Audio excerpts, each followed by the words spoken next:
Compounder काम करत होता, त्या कंपाऊंडरमुळे जे शेकडो लोक मेले त्यांच्या मृत्यूचा गुन्हा सांगा कोणावर नोंदवायचा? मला याचं उत्तर या उबाठावाल्यांपासून पाहिजे आहे।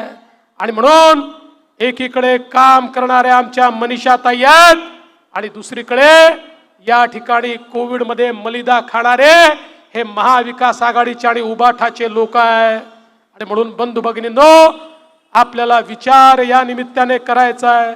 आज ज्या प्रकारे या मुंबईला आपल्या सरकारने बदललं, मला सांगितलं पाहिजे महाविकास आघाडीच्या काँग्रेस त्यावेळच्या राष्ट्रवादीच्या आघाडीच्या काळात 11 वर्षामध्ये यांनी 11 किलोमीटर मेट्रो केली।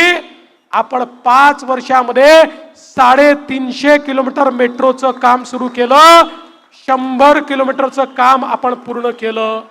आज गुंदवली पासून अंधेरी आणि दहिसर पूर्वेतनं गुंदवली हा जो सगळा प्रवास आहे हा या ठिकाणी का पूर्ण होऊ शकतो आहे? याचं कारण आपलं महायुतीचं सरकार आहे आणि आपले गोपाळ शेट्टींसारखे आपले नेते आणि मनीषाताईंसारखे आपले आमदार आहेत की ज्यांनी या ठिकाणी अशा प्रकारची कामं करून घेतली।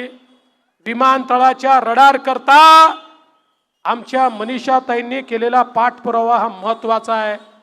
456 कोटी रुपये या रडारला हटवण्याकरता भरले आणि आता त्याची अंतिम परवानगी येते। त्या ठिकाणी लोकांनाही सुविधा होणार आहे आणि सगळ्यात मोठं म्हणजे एवढा मोठा थीम पार्क तयार होणार आहे की एक प्रकारे तुम्हाला फुफ्फुस देण्याचं काम, ऑक्सिजन देण्याचं काम हे मनीषाताईंच्या माध्यमातून होत आहे। रेल्वेच्या हद्दीत राहणाऱ्या झोपड्यांचा प्रश्न त्यांनी हाताळला। दहिसर नदीच्या भोवती संरक्षक भिंत बांधण्याकरता ताईंनी केलेलं काम, गोपीनाथ मुंडे स्टेडियम करता केलेलं काम, 56 डीपी रस्त्यांच्या कॉन्क्रिटीकरणाचं काम, मी ताई तुमचे अभिनंदन करतो।